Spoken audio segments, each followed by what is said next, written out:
बड़े से शहर के एक नामी कॉलेज में दो दिलों की कहानी शुरू हुई। करण और रिया की। दोनों एक ही विभाग में पढ़ते थे, पर पहली बार मुलाकात लाइब्रेरी में हुई। किताबों के बीच खामोश गलियारों में जब रिया अपने बालों की लट कान के पीछे करती थी, करण का दिल अनजाने ही मुस्कुरा उठता। वो बहाना ढूंढता कि कैसे रिया के पास जाकर कोई किताब मांग ले या नोट्स का आदान प्रदान कर ले। धीरे धीरे दोनों के बीच बातचीत शुरू हुई, पहले पढ़ाई के बहाने, फिर हंसी मजाक के सिलसिले। कॉलेज का माहौल रिया की हंसी से रोशन हो जाता था। करण को अब लाइब्रेरी सिर्फ पढ़ने की जगह नहीं, बल्कि मिलने की जगह लगने लगी।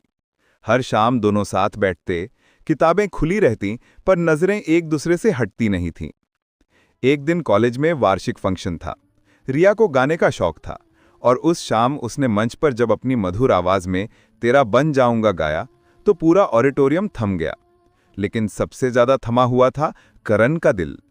ताल होते ही वो तालियों के बीच उठ खड़ा हुआ, सीधा मंच तक पहुंचा और सबके सामने बोला, रिया, मैं तुम्हारे बिना अधूरा हूं, क्या तुम मेरी जिंदगी का हिस्सा बनोगी? रिया के होठों पर एक शर्मीली मुस्कान आई, और उसकी आंखें जवाब दे गईं।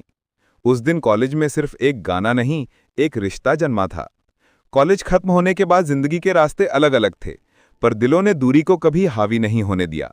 कभी शाम को कॉफी शॉप में दोनों मिलते, एक कॉफी, दो दिल और अनगिनत बातें।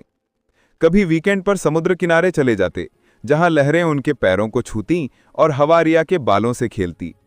करण हर बार कहता, रिया, ये लहरें देखो, जैसे हर बार किनारे से मिलने लौट आती हैं, वैसे ही मैं भी तुम्हारे पास लौट आता हूं।